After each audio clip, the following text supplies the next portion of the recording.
นครปักเซถาบทามบุคลากรใส่โครงประกอบคณะบริหารงานภาคนครปักเซสมัยที่7หอบที่2เพื่อคัดเลือกเอาบุคลากรที่เด่นครบมาตรฐานเขาใส่โครงประกอบคณะบริหารงานภาคนครปักเซสุดใหม่โดยการเข้าร่วมเป็นประธานของสหายนิพนธ์เวียงประเสริฐคณะประจำภาคแขวงหัวหน้าคณะจะต่างแขวงเก็บประซักทั้งเป็นหัวหน้าอนุกรรมการบุคลากรขันแขวงมีสหายสุริวัลย์สวัสดศิลป์คณะประจำภาคแขวงเลขาภาคนครเจ้านครปักเซสหายบัวไลซาภักดีหัวหน้าคณะโฆษณาอุปมแขวงเก็บประซักมีห้องเจ้านครคณะประจำภาคนครกรรมการภาคนครหัวหน้าห้องการออมข้างนคร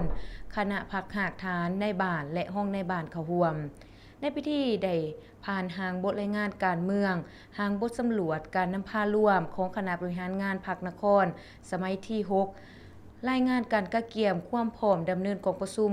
ครั้งที่7และผ่านมาตรฐานเงื่อนไขผู้ที่จะสมัครเข้าใส่คณะบริหารงานภาคนครนอกนี้ผู้แทนกองประชุม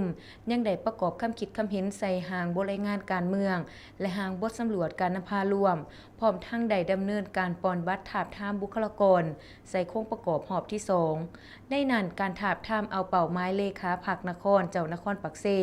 เป้าหมายห้องเลขาภาคนครห้องเจ้านครคณะประจำภาคนครคณะบริหารงานภาคนครประธานกวดกาและห้องประธานกวดกาภาคนครปาก